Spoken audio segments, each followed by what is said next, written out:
दोस्तों एक बार फिर से हम आपके लिए CUET UG 2026 application form fill up apply process की अपडेट लेके आ चुके हैं।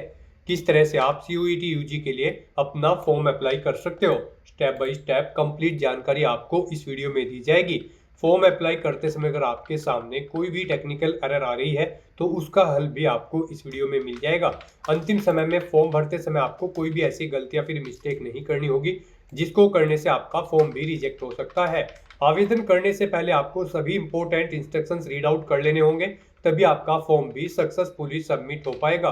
फॉर्म अप्लाई करते समय आप अपना रजिस्ट्रेशन किस प्रकार से करोगे, कैसे पर्सनल डिटेल या फिर क्वालिफिकेशन की डिटेल फिल करोगे, एग्जाम सेंटर टेस्ट पेपर आप किस प्रकार से सिलेक्ट करोगे, किस तरह से आपको अपना लाइव फोटो कैप्चर करना होगा, डॉक्यूमेंट सिग्नेचर कैसे और कितने केबी में आपको अपलोड करने होंगे, फीस पेमेंट करते हुए रजिस्ट्रेशन से लेकर प्रिंट तक आपको किस प्रकार से अपना फॉर्म अप्लाई कर लेना होगा। पूरी जानकारी के लिए आपको ये वीडियो शुरू से लेके एंड तक बिना स्किप किए हुए देखनी होगी। इस वीडियो को पूरा देखने पर ही आपके सभी सवाल और डाउट क्लियर होंगे। तो चलिए दोस्तों बिना कोई वक्त गवाए शुरू करते हैं CUET UG 2026 application form fill up की पूरी जानकारी। फॉर्म भरने से पहले आपको सबसे पहले हमारी वेबसाइट IND सरकारी नौकरी के इस पेज पर विजिट करना होगा, जिसका लिंक आपको नीचे description plus first comment box में मिल जाएगा। और हमारे इस पेज पर विजिट करके आप यहां से CUET UG का फॉर्म अप्लाई कर सकते हो। नेशनल टेस्टिंग एजेंसी NT की ओर से common university entrance test CUET UG 2026 का नोटिफिकेशन रिलीज कर दिया गया था। लास्ट डेट ऑनलाइन आवेदन करने की 30 जनवरी 2026 है। 30 जनवरी को रात 11:50 तक आप अपना फॉर्म अप्लाई कर सकते हो। 12th पास या IPR कैंडिडेट अप्लाई कर सकते हैं। अपर एज लिमिट नहीं रखी गई है। फीस जनरल कैटेगरी के लिए 1000 है, EWS OBC के लिए 900, SC ST PH के लिए 800, आउटसाइड इंडिया के लिए 4500 है। Additional subject charge general category के लिए 400, EWS OBC के लिए 375, SC ST PH के लिए 350, आउटसाइड के लिए 1800 है, जो कि आप ऑनलाइन मोड से पेमेंट कर सकते हो। एंट्रेंस एग्जामिनेशन के आधार पर सिलेक्शन किया जाएगा। ऑनलाइन अप्लाई कर सकते हो। CUET.NTA.NIC.in इसकी ऑफिशियल वेबसाइट है, जिससे आप फॉर्म अप्लाई कर सकते हो। इंपोर्टेंट लिंक सेक्शन के अंतर्गत ऑफिशियल नोटिफिकेशन PDF लिंक पर क्लिक करके आप इसके PDF भी डाउनलोड कर सकते हो। इसमें आपको यहाँ पर आवेदन करने की डेट देखने को मिल जाएगी, एलिजिबिलिटी क्राइटेरिया की इंफॉर्मेशन, एग्जामिनेशन पैटर्न, सिलेबस आपको डिटेल में यहाँ पर टॉपिक वाइज पूरा प्रोवाइड करा दिया गया है। एग्जामिनेशन सेंटर की लिस्ट आप यहाँ से चेकआउट कर सकते हो। फॉर्म अप्लाई करने के लिए भी आपको कुछ इंपॉर्टेंट गाइडलाइंस यहाँ पर दिखाई गई है कि किस प्रकार से आपको रजिस्ट्रेशन करते हुए अपना फॉर्म अप्लाई कर लेना होगा। पूरा प्रोसीजर आपको इस PDF में देखने को मिल जाएगा। लाइव फोटो कैप्चर आपको कैसे करना होगा, किस तरह से आपको अपने डॉक्यूमेंट सिग्नेचर फोटोग्राफ कितने केबी में अपलोड करने होंगे। कंप्लीट प्रोसीजर के लिए आपको ये वीडियो कंप्लीटली देखना अनिवार्य है। इसको पूरा देखने से ही आपके सभी सवाल और डाउट क्लियर होंगे। PDF रीड आउट करने के बाद में आपको अप्लाई ऑनलाइन के इस लिंक पर क्लिक करना होगा, तो आपके सामने ऑनलाइन आवेदन करने का ये ऑफिशियल पोर्टल ओपन हो जाएगा। गाइड यहाँ पर अगर आपने पहले से रजिस्ट्रेशन कर रखा है तो आपको यहाँ पर लॉगिन के इस सेक्शन में आना है और यहाँ पर आपको लॉगिन की स्टेप पर क्लिक करना है। फिर आपके सामने यहाँ पर कुछ इस तरह से इंटरफेस ओपन होगा। अब यहाँ पर आपको अपना एप्लीकेशन नंबर एंटर करना है, अपना पासवर्ड आपको एंटर करना है, ये कैप्चा कोड आपको यहाँ पर एंटर करना है और उसके बाद फिर आपको लॉगिन की स्टेप पर क्लिक करते हुए अपने डैशबोर्ड में लॉगिन करके अपना फॉर्म अप्लाई कर लेना है। और अगर आप यहाँ पर 2026 में इस टेस्ट के लिए फर्स्ट टाइम अप्लाई करने जा रहे हो तो सबसे पहले यहाँ पर आपको अपना रजिस्ट्रेशन करना होगा। उसके लिए आपको यहाँ पर रजिस्ट्रेशन के इस सेक्शन में आना है और यहाँ पर आने के बाद आपको न्यू रजिस्ट्रेशन की इस टैब पर क्लिक करना है। उसके बाद आपके सामने यहाँ पर कुछ जनरल इंस्ट्रक्शंस ओपन होंगे, आपको इन्हें केयरफुली रीड आउट कर लेना है। इस पेज को नीचे स्क्रॉल डाउन करना है। यहाँ पर आने के बाद गाइज आपको इस चेकबॉक्स को ओके करना है और फिर क्लिक हियर टू प्रोसीड के इस ऑप्शन पर क्लिक कर देना है। उसके बाद आपके सामने यहाँ पर कुछ इस तरह से इंटरफेस ओपन होगा। अब यहाँ पर आपको अपनी बेसिक इन्फॉर्मेशन देते हुए अपना रजिस्ट्रेशन करना है। सबसे पहले यहाँ पर आपको अपना नाम एंटर करना है अपनी 10वीं की मार्कशीट के अकॉर्डिंग। फिर आपको अपने फादर का नाम एंटर करना है। उसके बाद आपको अपनी मदर का नाम यहाँ पर एंटर करना है। उसके बाद यहाँ पर आप अपनी डेट ऑफ बर्थ सेलेक्ट करेंगे। फिर यहाँ पर आप अपना जेंडर सेलेक्ट करेंगे। फिर आपको यही डिटेल जो आपने यहाँ पर प्रोवाइड कराई है उसे एक बार फिर से एंटर करके कंफर्म कर लेना है। यहाँ पर भी आपको पहले अपना नाम एंटर करना है, ऊपर जो आपने एंटर किया है सेम उसी के अकॉर्डिंग। फिर आपको अपने फादर और मदर का नाम यहाँ पर एंटर करना है। अपनी डेट ऑफ बर्थ आपको यहाँ पर दोबारा से सिलेक्ट कर लेनी है। अपना जेंडर आपको एक बार फिर से सिलेक्ट करना है। फिर गाइज यहाँ पर आपको अपना प्रजेंट एड्रेस एंटर करना है। यहाँ पर आप अपना प्रजेंट एड्रेस एंटर करें। उसके बाद यहाँ पर आपको अपना कम्युनिकेशन एड्रेस एंटर करना है, इलेक्ट्रॉनिक कम्युनिकेशन एड्रेस। इसमें आपको यहाँ पर अपनी ईमेल आईडी एंटर करनी है, उसे एक बार फिर से एंटर करके कंफर्म कर लेना है। फिर यहाँ पर आपको अपना मोबाइल नंबर एंटर करना है, उसे भी एक बार फिर से एंटर करके कंफर्म कर लेना है। कोई ऑप्शनल अल्टरनेट कॉन्टैक्ट नंबर है तो वो आप यहाँ पर एंटर कर सकते हैं। उसके बाद यहाँ पर आपको अपना परमानेंट एड्रेस एंटर करना है, यहाँ पर आप अपना परमानेंट एड्रेस एंटर करें। और अगर आपका परमानेंट एड्रेस आपके यहाँ पर प्रेजेंट एड्रेस के अकॉर्डिंग सेम है तो आप इस चेकबॉक्स को ओके कर देंगे। ऑटोमेटिकली आपका परमानेंट एड्रेस आपके प्रेजेंट एड्रेस के अकॉर्डिंग यहाँ पर फिल हो जाएगा। उसके बाद फिर यहाँ पर आपको अपना पासवर्ड क्रिएट करना है। इसके लिए आपको गाइडलाइन दी गई है, पासवर्ड यहाँ पर आपका 8 से 13 कैरेक्टर के बीच में होना चाहिए और ये अल्फा न्यूमेरिक फॉर्मेट में होना चाहिए। मीन्स आपके पासवर्ड में कम से कम एक अपर केस कैरेक्टर, एक लोअर केस कैरेक्टर, एक इंटीजर नंबर और एक स्पेशल कैरेक्टर जैसे कि @ हैश या फिर डॉलर होना चाहिए। तो इस फॉर्मेट में यहाँ पर आपको अपना पासवर्ड एंटर करना है, वही पासवर्ड आपको यहाँ पर एंटर करना है। उसके बाद यहाँ पर आपको अपना एक सिक्योरिटी क्वेश्चन सिलेक्ट करना है, उसका आंसर यहाँ पर आपको देना है। और फिर गाइज आपको यहाँ पर ये कैप्चा कोड इस बॉक्स में एंटर करना है और उसके बाद सबमिट के इस ऑप्शन पर क्लिक कर देना है। फिर यहाँ पर आपने रजिस्ट्रेशन में पीछे जो डिटेल प्रोवाइड कराई है उसका पूरा प्रीव्यू आपको शो कर दिया गया है। आपको सभी डिटेल्स केयरफुली चेकआउट करनी है। इस पेज को नीचे स्क्रॉल डाउन करना है। यहाँ पर आपको अपनी इन डिटेल के सभी चेक बॉक्सेस को आपको 1 बाय 1 करके ओके कर देना है। उसके बाद आपको डिक्लेरेशन सेक्शन में आना है, आई एग्री के इस चेक बॉक्स को भी ओके करना है। कहीं पर कोई मिस्टेक है आपके रजिस्ट्रेशन फॉर्म में तो आप एडिट रजिस्ट्रेशन फॉर्म के ऑप्शन पर क्लिक करके एडिट कर सकते हैं। नहीं तो यहाँ पर गाइज अब आपको submit and send OTP to verify mobile number के इस ऑप्शन पर क्लिक करना है। फिर यहाँ पर आपके रजिस्टर्ड मोबाइल नंबर पर एक OTP आया होगा, वो OTP आपको यहाँ पर एंटर करना है और उसके बाद आपको सबमिट रजिस्ट्रेशन फॉर्म के इस ऑप्शन पर क्लिक करना है। इस तरह से यहाँ पर आपका रजिस्ट्रेशन सक्सेसफुली कंप्लीट हो चुका है। आपको आपके डैशबोर्ड में डायरेक्ट कर दिया गया है। यहाँ पर आपको एक एप्लीकेशन नंबर प्रोवाइड कर दिया गया है। ये एप्लीकेशन नंबर आपके रजिस्टर्ड मोबाइल नंबर और ईमेल आईडी पर भी सबमिट कर दिया गया है। आपको इसे केयरफुली नोट डाउन करके रख लेना है फ्यूचर यूज के लिए। और गाइस यहाँ पर अब आपको अपना फॉर्म अप्लाई करने के लिए कंप्लीट एप्लीकेशन फॉर्म के इस ऑप्शन पर क्लिक करना है। नेक्स्ट आपके सामने कुछ इस तरह से इंटरफेस ओपन होगा। अब यहाँ पर आपका फॉर्म स्टार्ट हो चुका है। आपकी कॉन्टैक्ट डिटेल तो सक्सेसफुली कंप्लीट हो चुकी है जो आपने पीछे फिल की है। अब आपको बाकी के 11 स्टेप कंप्लीट करने हैं। टोटल 12 स्टेप्स है। यहाँ पर आपको 1 बाय 1 करके इन स्टेप को कंप्लीट करते हुए अपना फॉर्म अप्लाई करना है। तो यहाँ पर अब आपको आगे के लिए पर्सनल डिटेल के इस ऑप्शन पर क्लिक करना है। अब यहाँ पर आपको अपनी पर्सनल डिटेल प्रोवाइड करनी है। कुछ डिटेल आपको आपकी ऑटोमेटिकली फिल मिलेगी ऊपर जो आपने यहाँ पर रजिस्ट्रेशन टाइम पे प्रोवाइड कराई थी, जैसे कि आपका नाम, आपकी डेट ऑफ बर्थ, आपके फादर और मदर का नाम। बस यहाँ पर अब आपको अपनी नेशनलिटी सेलेक्ट करनी है। उसके बाद यहाँ पर गाइज आपको अपना डोमिसाइल स्टेट सेलेक्ट करना है, जिस स्टेट से आप बिलोंग करते हैं। फिर यहाँ पर आपको अपनी कैटेगरी सेलेक्ट करनी है, जिस कैटेगरी से आप बिलोंग करते हैं। उसके बाद यहाँ पर आपको अपनी कैटेगरी एक बार फिर से सिलेक्ट कर लेनी है। फिर यहाँ पर आपसे पूछा गया है अगर आप रिजर्व कैटेगरी से बिलोंग करते हैं तो क्या आपके पास यहाँ पर कास्ट सर्टिफिकेट है, अगर है तो आप यस करेंगे और फिर उसकी डिटेल यहाँ पर प्रोवाइड करेंगे, जैसे कि कैटेगरी सर्टिफिकेट, ID नंबर और किस डेट को वो इशू हुआ है वो डेट आपको देनी है, किस अधिकारी ने आपको जारी किया है उसकी डेजिग्नेशन, पोस्ट का नाम यहाँ पर आपको देना होगा। और अगर आप यहाँ पर जनरल कैटेगरी कैंडिडेट हैं तो फिर आपको ये डिटेल देने की ज़रूरत नहीं पड़ेगी। फिर यहाँ पर आपको अपनी कैटेगरी सिलेक्ट कर लेनी है दोबारा से। अगर आप जनरल कैटेगरी कैंडिडेट हैं फिर आपसे पूछा गया कि क्या आप डायबिटिक कैंडिडेट हैं, अगर हैं तो आप यस करेंगे, नहीं है तो नो ऑप्शन सेलेक्ट करेंगे। अपना रेजिडेंस यहाँ पर आप सिलेक्ट करेंगे, आप ग्रामीण क्षेत्र से हैं या फिर शहरी क्षेत्र से, आप अपने अकॉर्डिंग ऑप्शन सेलेक्ट करेंगे। अपनी फैमिली की एनुअल इनकम यहाँ पर आप सिलेक्ट करेंगे, सालाना इनकम। उसके बाद आपसे पूछा गया है कि क्या आप माइनॉरिटी कम्युनिटी से बिलोंग करते हैं, अगर करते हैं तो यस करेंगे।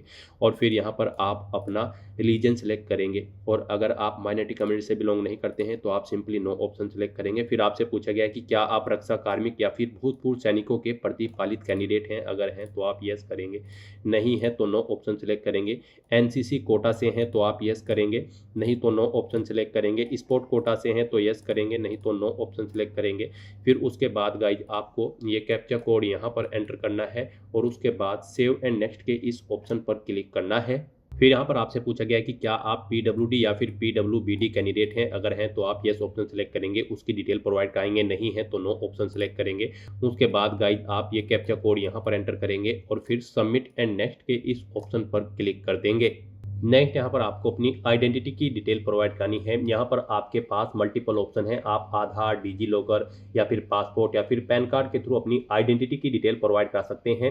यहाँ पर आप अगर आधार ऑप्शन सेलेक्ट करते हैं, ये आपके लिए बेस्ट रहेगा। आप फिर इस रेडियो बटन को ओके करें कि क्या आप अपनी स्वेच्छा से अपना आधार नंबर साझा करने के लिए सहमत हैं। उसके बाद गाइस यहाँ पर आप अपना आधार नंबर एंटर करें, उसे एक बार फिर से एंटर करके कंफर्म कर लें और फिर आप ये कैप्चा कोड यहाँ पर एंटर करें और उसके बाद सबमिट के इस ऑप्शन पर क्लिक कर दें। तो इस तरह से आप अपनी चॉइस के अकॉर्डिंग किसी भी ऑप्शन का यूज करते हुए यहाँ पर अपनी आइडेंटिटी की डिटेल प्रोवाइड कर सकते हैं। फिर यहाँ पर आपसे पूछा गया कि क्या आपके पास अपार आईडी है, अगर है तो यस करें और उसकी डिटेल दें, नहीं है तो नो ऑप्शन सेलेक्ट करें और उसके बाद फिर गाइड आप यहाँ पर सबमिट के इस ऑप्शन पर क्लिक कर दें। नेक्स्ट यहाँ पर आपको अपने टेस्ट पेपर सेलेक्ट करने हैं और एग्जामिनेशन सेंटर सेलेक्ट करने हैं। आप यहाँ पर मैक्सिमम 5 टेस्ट पेपर सेलेक्ट कर सकते हैं। 3 टेस्ट पेपर के लिए सेम फीस रहेगी और 3 के बाद अगर आप कोई और टेस्ट पेपर सेलेक्ट करते हैं, यानी कि एक और सब्जेक्ट सेलेक्ट करते हैं या फिर 2 सब्जेक्ट सेलेक्ट करते हैं, तो उनके लिए आपको यहाँ पर एडिशनल फीस चार्ज देना होगा। फीस का अमाउंट हम यहाँ पर आपको बता दें गाइज, आप हमारी वेबसाइट के पेज से चेकआउट कर सकते हो। 3 सब्जेक्ट के लिए जनरल कैटेगरी कैंडिडेट के लिए 1000 फीस है, ईडब्ल्यूएस ओबीसी के लिए 900, एससी एसटी पीएच के लिए 800 और यहाँ पर सेंटर आउटसाइड इंडिया के लिए 4500 रुपये फीस है। और उसके बाद आप अगर किसी एडिशनल सब्जेक्ट के लिए अप्लाई करते हैं तो फिर एक पेपर के लिए यानी कि एक सब्जेक्ट के लिए आपकी 400 रुपये फीस रहेगी जनरल कैंडिडेट के लिए। और अगर आप 1 से ज़्यादा टेस्ट पेपर के लिए अप्लाई करते हैं तो उसमें 400 और ऐड कर लीजिए। इस तरह से यहाँ पर आपकी फीस का अमाउंट आप चेकआउट कर सकते हो और यहाँ से अब आप अपने टेस्ट पेपर अपनी चॉइस के अकॉर्डिंग सेलेक्ट करें। तो यहाँ पर आप 1, 2, 3 या फिर 4 या फिर 5 टेस्ट पेपर सेलेक्ट करें अपनी चॉइस के अकॉर्डिंग। उसके बाद गाइज यहाँ पर आपको इस पेज को नीचे स्क्रॉल डाउन करना है।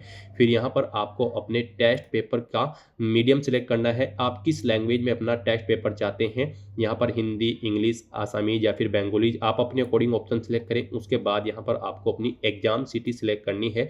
यहाँ पर आपको 4 चॉइसेस दी गई है, आप पहले स्टेट सेलेक्ट करें, उसके बाद एग्जाम सिटी सेलेक्ट करें। इस तरह से यहाँ पर आपको 1 बाय 1 करके 4 एग्जाम सिटी अपनी सेलेक्ट कर लेनी है। यहाँ पर आप अपनी चॉइस के अकॉर्डिंग अपनी एग्जाम सिटी इस तरह से सेलेक्ट कर सकते हैं। उसके बाद गाइज आपको यहाँ पर अपने फादर का व्यवसाय सेलेक्ट करना है। उसके बाद आपको अपने फादर की यहाँ पर योग्यता क्वालिफिकेशन सेलेक्ट करनी है, कहाँ तक वो पढ़े हुए हैं या फिर उनकी क्या क्वालिफिकेशन है। उसके बाद आपको अपनी मदर का व्यवसाय और क्वालिफिकेशन भी यहाँ पर सेलेक्ट कर लेनी है और फिर आपको यहाँ पर ये कैप्चा कोड इस बॉक्स में एंटर करना है और उसके बाद सेव एंड नेक्स्ट के इस ऑप्शन पर क्लिक कर देना है। नेक्स्ट यहाँ पर आपको अपनी एजुकेशनल क्वालिफिकेशन की डिटेल देनी है। गाइज यहाँ पर CUET UG 2026 में पार्टिसिपेट करने के लिए आपका कम से कम 12वीं क्लास पास आउट होना जरूरी है या फिर आपका इसी साल 12वीं में अपीयर्ड होना अनिवार्य है। तो यहाँ पर अब आपको अपनी क्वालिफिकेशन की डिटेल प्रोवाइड करनी है। सबसे पहले यहाँ पर आपको अपनी 10वीं क्लास की डिटेल प्रोवाइड करनी है। यहाँ पर आपको बताना है कि आपने 10वीं क्लास पास आउट कर ली है, उसके बाद आपने किस ईयर में पास आउट की है वो ईयर आपको सेलेक्ट करना है।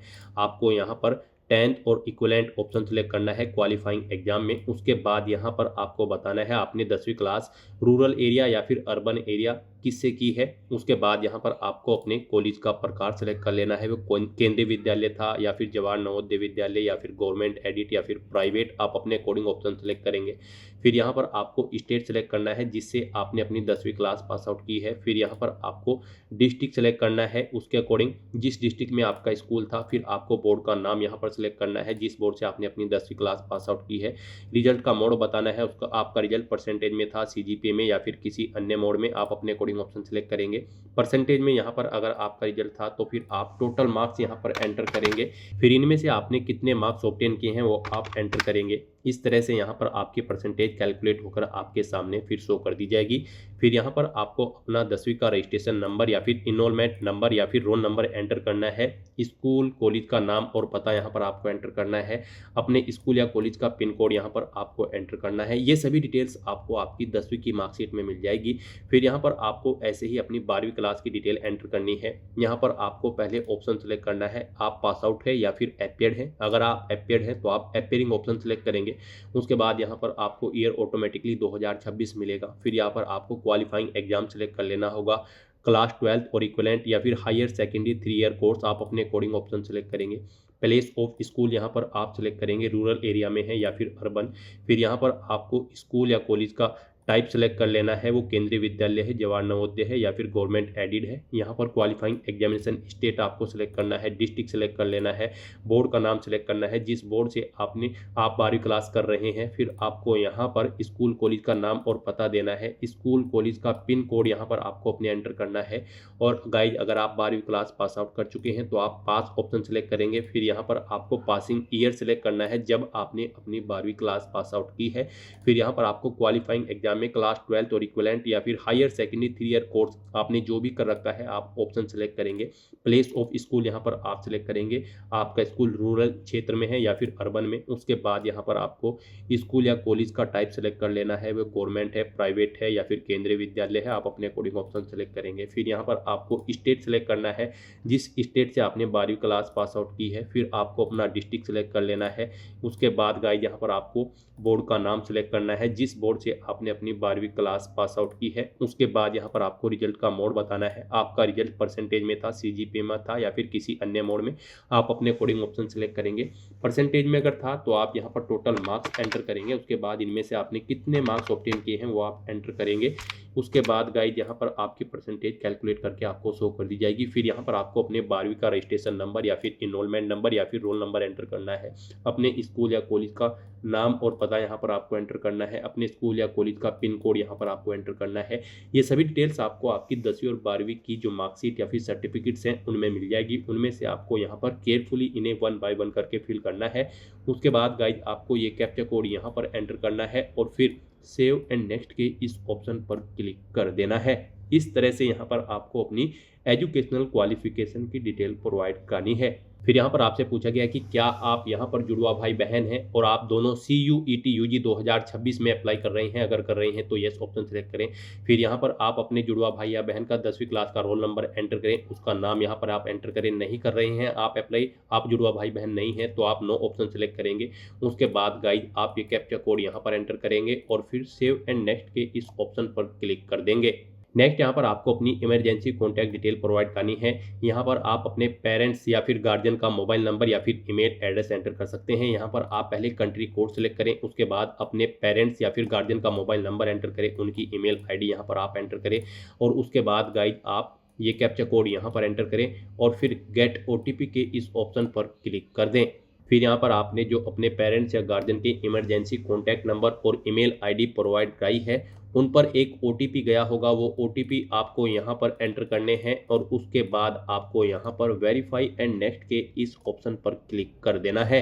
नेक्स्ट यहाँ पर आपको अपना लाइव फोटो कैप्चर करना है। गाइज अपने वेब कैमरा या फिर मोबाइल फ़ोन के थ्रू आप अपना फ़ोटो कैप्चर कर सकते हैं। फ़ोटो कैप्चर करते समय आपको कुछ चीज़ों का ध्यान रखना है।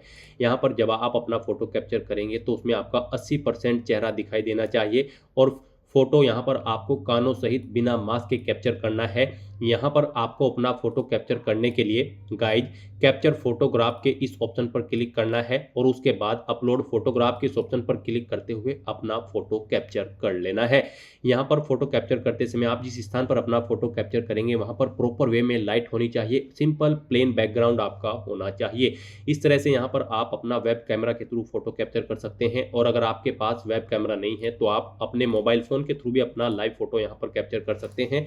उसके लिए गाइज आपको ये QR कोड अपने मोबाइल फ़ोन से स्कैन करना है। जो आपके फ़ोन में QR कोड रीडर ऐप होगा उसके थ्रू आप इसे स्कैन करें और फिर वहाँ पर लिंक पर क्लिक करते हुए आप अपना लाइव फोटो कैप्चर कर दें। इसी तरह से आपको कैप्चर फोटोग्राफ और अपलोड फोटोग्राफ के ऑप्शन पर क्लिक करते हुए यहाँ पर अपना फोटो कैप्चर कर लेना है। इस तरह से यहाँ पर आपका लाइव फोटो कैप्चर हो जाएगा। यहाँ पर अगर आप इसे दोबारा से एडिट करना चाहते हैं तो एडिट के ऑप्शन पर क्लिक करके दोबारा से आप अपना फोटो ले सकते हैं और अगर ये ओके है तो बस यहाँ पर अब आपको सेव एंड नेक्स्ट के इस ऑप्शन पर क्लिक करना है। नेक्स्ट यहाँ पर आपको अपने डॉक्यूमेंट अपलोड करने हैं। यहाँ पर आपको अपना पासपोर्ट साइज फोटो अपलोड करना है, अपने सिग्नेचर अपलोड करने हैं और अपना ID प्रूफ यहाँ पर आपको अपलोड करना है। रिजर्व कैटेगरी से आप अगर बिलोंग करते होंगे तो आपको अपना कास्ट सर्टिफिकेट भी यहाँ पर अपलोड करना पड़ सकता है। तो यहाँ पर आपको अपने इन डॉक्यूमेंट को अपलोड करने से पहले गाइडलाइन को चेकआउट कर लेना है और इनके अकॉर्डिंग आपको अपने डॉक्यूमेंट अपलोड करने हैं। यहाँ पर आपका जो पासपोर्ट साइज फोटो होगा उसमें आपका 80% चेहरा होना चाहिए और ये JPG या फिर JPEG फॉर्मेट में होना चाहिए। 10 KB से 200 केबी के बीच में आपका फोटो होना चाहिए। सिग्नेचर आपके 10 केबी से 50 केबी के बीच में होने चाहिए और आपका जो आईडी प्रूफ होगा वो गाइज यहाँ पर 10 केबी से 200 केबी के बीच में होना चाहिए और आपके ये सभी डॉक्यूमेंट जेपीजी या फिर जेपीईजी फॉर्मेट में होने चाहिए। तो आपको अपने इन डॉक्यूमेंट को अपलोड करने के लिए चूज फाइल के ऑप्शन पर क्लिक करना है, फाइल को सेलेक्ट कर लेना है और फिर यहाँ पर एक्शन में अपलोड के ऑप्शन पर क्लिक करते हुए आपको 1 बाय 1 करके अपने इन सभी डॉक्यूमेंट को अपलोड कर देना है और फिर व्यू के इस सेक्शन में आप व्यू के लिंक पर क्लिक करके अपने इन डॉक्यूमेंट्स को व्यू भी कर सकते हैं। इस तरह से अपना फोटो, सिग्नेचर और आईडी प्रूफ अपलोड करने के बाद फिर आपको ये कैप्चा कोड यहाँ पर एंटर करना है और उसके बाद सेव एंड नेक्स्ट के इस ऑप्शन पर क्लिक कर देना है। नेक्स्ट यहाँ पर आपको आपके एप्लीकेशन फॉर्म का पूरा प्रीव्यू शो कर दिया गया है। आपको सभी डिटेल्स केयरफुली चेकआउट करनी है। इस पेज को नीचे स्क्रॉल डाउन करना है। यहाँ पर आपको इन सभी डिटेल्स के चेक बॉक्सेस को 1 बाय 1 करके ओके कर देना है। फिर आपको डिक्लेरेशन सेक्शन में आना है, आई एग्री के चेक बॉक्स को भी ओके करना है और उसके बाद गाइज आपको फाइनल सबमिशन ऑफ एप्लीकेशन के इस ऑप्शन पर क्लिक करना है। इस तरह से यहाँ पर आपका एप्लीकेशन फॉर्म सक्सेसफुली सबमिट हो जाएगा। यहाँ पर आपका एप्लीकेशन फॉर्म तो सबमिट हो चुका है लेकिन कंसीडर इसे आपके फीस पेमेंट के बाद ही किया जाएगा। गाइस यहाँ पर आपको आपके सब्जेक्ट के अकॉर्डिंग और आपकी कैटेगरी के अकॉर्डिंग एप्लीकेशन फीस का अमाउंट देखने को मिल जाएगा। आपको ये फीस पेमेंट करना होगा। यहाँ पर आपका फॉर्म तो सबमिट हो चुका है, इसमें अगर कोई मिस्टेक है तो आप अगर एडिट करना चाहते हैं तो एडिट एप्लीकेशन फॉर्म के ऑप्शन पर क्लिक करके इसमें एडिट कर सकते हैं। और यहाँ पर आपको फीस पेमेंट करने से पहले अपनी ईमेल आईडी को वेरीफाई कर लेना है। यहाँ पर आपको your email ID yet to be verified, click here to verify your email ID first. आपको अब इस ऑप्शन पर क्लिक करना है और पहले अपनी ईमेल आईडी को यहाँ पर वेरीफाई करना है, उसके बाद आपको अपना फीस पेमेंट करना है। तो आप your email ID yet to be verified के इस ऑप्शन पर क्लिक करें। नेक्स्ट आपके सामने कुछ इस तरह से इंटरफेस ओपन होगा। अब गाइस यहाँ पर आपको अगर अपनी ईमेल आईडी चेंज करनी है तो आपके पास ऑप्शन है, आप चेंज ईमेल आईडी के ऑप्शन पर क्लिक करके अपनी ईमेल आईडी चेंज कर सकते हैं। उसके बाद आप उसे वेरीफाई कर सकते हैं। और अगर आपको चेंज नहीं करनी है तो बस अब आपको ये कैप्चा कोड यहाँ पर एंटर करना है और उसके बाद सबमिट एंड गेट ओटीपी के इस ऑप्शन पर क्लिक करना है। फिर आपकी रजिस्टर्ड ईमेल आईडी पर एक ओटीपी आया होगा, वो ओटीपी आपको यहाँ पर एंटर करना है और उसके बाद आपको वेरीफाई के इस ऑप्शन पर क्लिक करते हुए अपनी ईमेल आईडी को वेरीफाई कर लेना है। किसी कारणवश अगर ओटीपी नहीं आया है तो आप रिसेंट कोड के ऑप्शन पर क्लिक करके दोबारा से अपना ओटीपी यहाँ पर मंगाकर उसे वेरीफाई कर सकते हैं। इस तरह से आपकी ईमेल आईडी वेरीफाई हो जाएगी, आपको आपके डैशबोर्ड में डायरेक्ट कर दिया जाएगा। अब यहाँ पर आपको अपना फीस पेमेंट करना है। फीस पेमेंट करने के लिए अब आपको गाइड पे एग्जामिनेशन फीस के इस ऑप्शन पर क्लिक करना है। उसके बाद आपके सामने कुछ इस तरह से इंटरफेस ओपन होगा। अब आप ऑनलाइन पेमेंट के इस ऑप्शन पर क्लिक करें और फिर प्रोसीड फॉर पेमेंट के इस ऑप्शन पर क्लिक कर दें। नेक्स्ट आपके सामने कुछ इस तरह से इंटरफेस ओपन होगा। अब यहाँ पर आपके पास 4 ऑप्शन है, इनमें से आप किसी का भी यूज करते हुए अपना फीस पेमेंट कर सकते हैं। आप SBI MOPS, Canara bank payment या फिर HDFC बैंक पेमेंट या फिर ICI बैंक पेमेंट गेटवे, इनमें से किसी का भी यूज करते हुए अपना फीस पेमेंट कर सकते हो। तो यहाँ पर आप जिस ऑप्शन के थ्रू फीस पेमेंट करना चाहते हैं उसे आप सेलेक्ट करें और उसके बाद प्रोसीड फॉर पेमेंट के इस ऑप्शन पर क्लिक कर दें। नेक्स्ट आपके सामने कुछ इस तरह से इंटरफेस ओपन होगा। अब यहाँ पर आप नेट बैंकिंग या फिर डेबिट कार्ड, क्रेडिट कार्ड या फिर यूपीआई के माध्यम से अपना फीस पेमेंट कर सकते हैं। यहाँ पर आपके लिए सबसे बेस्ट और इजी ऑप्शन यूपीआई का रहेगा। तो आप यूपीआई के इस ऑप्शन पर क्लिक करें। फिर आपके सामने कुछ इस तरह से इंटरफेस ओपन होगा। अब गाइस यूपीआई में भी आपके पास फीस पेमेंट करने के लिए 2 ऑप्शन है। आप अपनी यूपीआई आईडी एंटर करके अपना फीस पेमेंट कर सकते हैं या फिर आप क्यूआर कोड के इस ऑप्शन पर क्लिक करके क्यूआर कोड का यूज करते हुए अपना फीस पेमेंट कर सकते हैं। तो यहाँ पर आप अपनी चॉइस के अकॉर्डिंग किसी भी ऑप्शन का यूज करते हुए अपना फीस पेमेंट करें। क्यूआर कोड ऑप्शन का यूज करते हुए अगर आप अपना फीस पेमेंट करना चाहते हैं तो आपके सामने ये क्यूआर कोड शो होगा। आप इसे अपने यूपीआई से स्कैन करें और अपना फीस पेमेंट कर दें। गाइस यहाँ पर आपको आपकी कैटेगरी और सब्जेक्ट पेपर के अकॉर्डिंग एप्लीकेशन फीस का अमाउंट पे करना होगा, जो कि हम आपको ऑलरेडी बता चुके हैं। एक बार फिर से बता दें, यहाँ पर 3 सब्जेक्ट के लिए जनरल कैंडिडेट के लिए 1000 रुपये फीस है, EWS OBC के लिए 900, SC ST PH के लिए 800, आउटसाइड इंडिया सेंटर के लिए 4500 रुपये फीस है। और 3 सब्जेक्ट के बाद अगर आप किसी भी सब्जेक्ट के लिए अप्लाई करते हैं फिर प्रत्येक सब्जेक्ट के लिए आपको 400 रुपये फीस देनी होगी। जनरल कैंडिडेट को, EWS OBC को 375, SC ST PH को 350 रुपये फीस देनी होगी और सेंटर्स आउटसाइड ऑफ इंडिया के लिए 1800 रुपये रहेगी यहाँ पर, अगर आप एडिशनल सब्जेक्ट के लिए अपना टेस्ट पेपर सेलेक्ट करते हैं। तो इस तरह से यहाँ पर आपको अपना फीस पेमेंट देना होगा। सक्सेसफुली फीस पेमेंट करने के बाद यहाँ पर आपके एप्लीकेशन फॉर्म की सभी टास्क कंप्लीट हो जाएगी। आपको आपके डैशबोर्ड में डायरेक्ट कर दिया जाएगा। वहां से आप अपने एप्लीकेशन फॉर्म का एक हार्ड कॉपी प्रिंट आउट ले लें फ्यूचर यूज के लिए, फ्यूचर रेफरेंस के लिए। तो दोस्तों ऐसे आप CUET UG 2026 के लिए अपने फॉर्म अप्लाई कर सकते हो बिना कोई मिस्टेक किए हुए। आज की इस वीडियो में बस इतना ही। आई होप ये वीडियो आपको पसंद आई होगी। अगर पसंद आई हो तो इसे लाइक और शेयर करें। चैनल पर नए हो तो इसे सब्सक्राइब कर लें। Thanks for watching.